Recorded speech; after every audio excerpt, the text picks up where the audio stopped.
Eggman!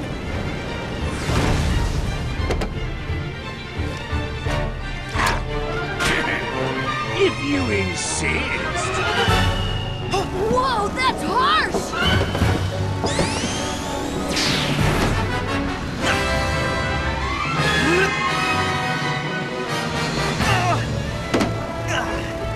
You'll have to swing back around for it! Predictable carrot. He must really love those things.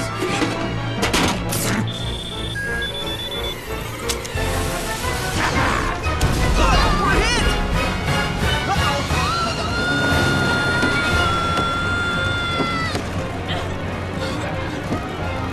Whoa! What's that in the clouds? That must be the Lost Hex! Cool! Less looking, more landing! Alright, I can land this, but it's gonna be bumpy.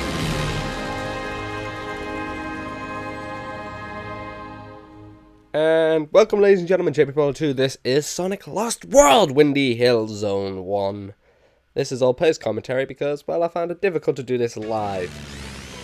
First thing I want to talk about is this game is magnificent. It looks beautiful, it sounds beautiful, and for the Wii U, I'm very, very impressed. In fact, I actually could easily say this is probably a step up from Generations in terms of pretty much just looks. Then again, technically the Xbox 360 is a previous gen console compared to the Wii U, so my argument's kind of invalid. That's like saying a motor car of today is better than the horse-drawn carriages of yesteryear. Anyway, first thing I do want to talk about is the controls. For the first time in over 20 years of existing, Sonic finally has a run button. Hold on to the right trigger of the Wii U pad, and Sonic will actually run. Don't hold on to anything, and Sonic just walks around. Not gonna lie, it's very weird to get used to when you first play this game, just looking at Sonic walk. It is just, you're like, no, this ain't normal, and I died on the first act. Lovely. Anyway, they're pretty forgiving when it comes to this game. They're pretty forgiving if you die, and I can tell you now, so if you die one too many times, I can promise you your dick will shrink 3 sizes that day, because they actually offer you a skip, a next checkpoint skipping thingamabob. A capsule will have a little wing inside of it. Click it. Open it, even, and you go straight to the next checkpoint. Yeah. Minus man points. They do not put you down. I know it's meant for new people playing this game, but if you're a long-time Sonic fan and that appears, oh, the humility. I just want to point out, I'm loving this game so far. It is fantastic. It controls amazing.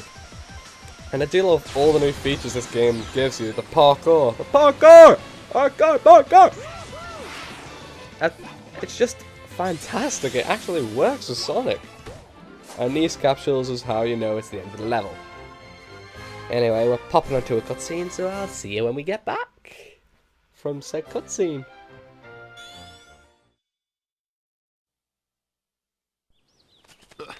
Take it easy there.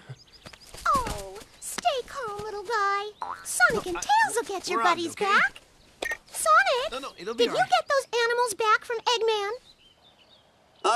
Just the one container he tossed off his Eggmobile. Wait a minute. Just the one? Weak. I would have gotten them all back by now. Save the rest of them. What? Let me go. I hate to think what Eggman's doing to those poor things. I'm on it! I also love the humour in the writing of this game. So speaking of which, during the opening intro when Eggman points the gun at Sonic, I remember reading somewhere that this game is supposed to be less child-friendly and more, I don't want to say mature, but just a lot less kid-friendly than they've been. And someone pointed out that when he points the gun at Sonic at the beginning of this game, that's the first time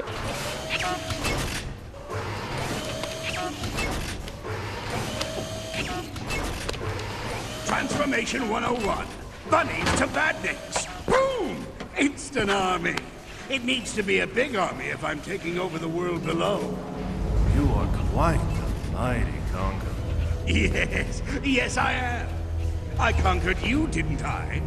And with your help, I'll not only rule the world, I'll finally destroy that blue nuisance, Sonic. Eggman wants the little hedgehog destroyed. Yeah, well, I feel like destroying something. That's what I like about you, Zaz. Always ready for a fight, even before you know what you're fighting. You bet! Bring it on and I'll rip it up!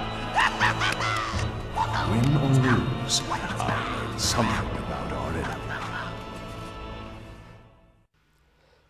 Anyway, I read somewhere that Eggman pointing the gun kind of proves that this game is less child-friendly, but because this is the first time he's aimed a gun at a Sonic character, they obviously forgot Sonic Adventure 2, where he was holding Amy at gunpoint for the Chaos Emerald.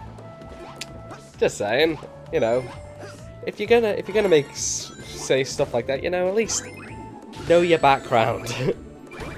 But then again, I could easily say that's because Sonic 06 was technically a reboot of the whole Sonic franchise, but that idea went out the window as soon as Sonic Generations came around. Whoops. Anyway, there are a few things I'd love to talk about during this. First of all, many people's comments about this game essentially being Super Sonic Galaxy. And to me, in my response to that is, I don't care. They wanted to make this game a little bit like Mario by doing this whole space thing and, well, like Mario Galaxy, and you know what, let them. Nintendo know what they're doing, and Nintendo actually made good Sonic games. Sonic Colors, for instance. If they want to make, and I can tell you now, pretty much every Mario game I've ever played has always been fun to play. So if they want to make Sonic a lot like Mario, well, you know what, go ahead. Just if you're gonna make it similar to Mario, then be my guess. And do what you're doing now, which is keep Sonic's attributes, you know, like the spin dash, the fact that he's fast. Pretty much, this game is doing everything right in terms of making a Sonic game. And I just want to thank Nintendo for pretty much going in the right direction. I'm actually looking forward to what the next two games will be. Because for those who don't know, Sonic actually has 3 Nintendo exclusive games. I just want to point out though, with Sonic being accepted into Super Smash Bros. 4, both the DS and Wii, is that technically the 3 games? Technically. I hope it's not, or else Nintendo just gave everyone the giant middle finger. Trollololo. I highly doubt it is though, but you know what? I'm just happy to see more Sonic and my Nintendo. I'm very happy. This guy is Zaz. He holds a giant ball around with him for some reason. I'm not quite sure why.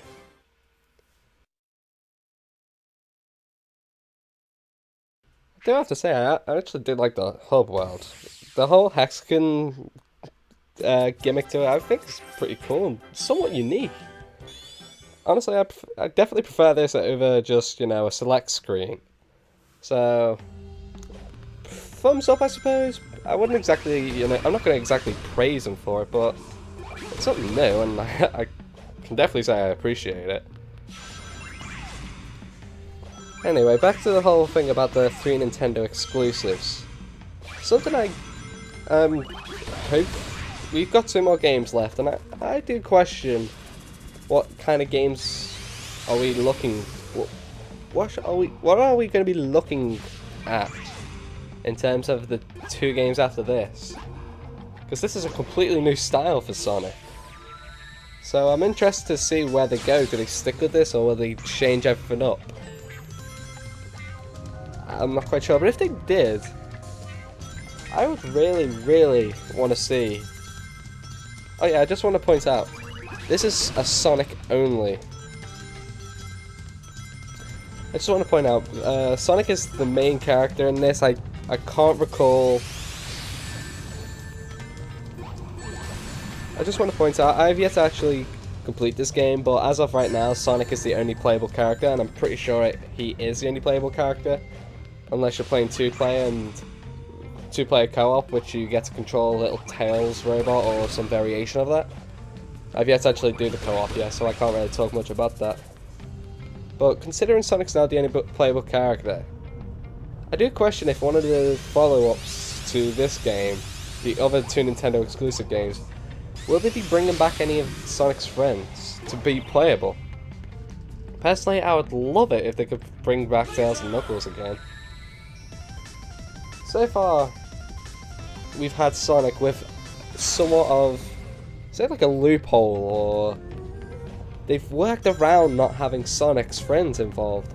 For instance, like, it's been happening since Sonic Unleashed, really, because they had the Werehog instead of the friends. I'm pretty sure we can all agree it's because of Sonic 06 that the whole friends thing went out the window. But I'd love to see the friends come back. I'd love to have all the playable characters in the Sonic game. I'd love for them to make a Sonic Heroes 2 though. That'd be amazing. Because we've had the Werehog in Unleashed, which was just god-awful. We've had the Wisps in both this game and Colors, which are not bad, but at the same time, it would have been cooler if it was a different character instead of just, I don't know. I suppose the Wisps are good on their own thing, but it would be, I think it'd just be better if we had a playable character. I don't know, especially with Hover. Hover was something. And there's one Wisp in this one called Eagle. It controls a little bit like Knuckles gliding, I suppose. Well, obviously, Knuckles can't ascend, he can only descend and glide, but I suppose it gives me somewhat of a Knuckles feel, and I just love it if we could bring back Sonic's friends. I'd love to see a Sonic Heroes 2. And if we did, I'm actually questioning what the 3 teams would be, because this time, Big. For those who don't know, Big has officially been kicked out of the Sonic team. If that's one way of putting it. So, I hope you enjoyed Big the Fat Ass in Sonic Heroes, because you won't be seeing him again. He's not coming back. Ever. So long, Big. We'll hardly know you. Except, we wish we didn't know you at all after your big, horrible fishing cameo in Sonic 1. Adventure 1, anyway. By the way, if they ever do make a Sonic Heroes 2, can they please, for the love of God, have it that the flying character can actually be independent of his team? You know, have him run around with the other two like the other two did, and when he's ready to fly off, the others can grab on and then fly. I can't see it being that hard to program. Ah well, ladies and gentlemen, this has been part 1 of Sonic Lost World. I'll see you all next time, and, well, hope you enjoyed the series. If you did, give it a thumbs up and maybe subscribe. See you next time, guys.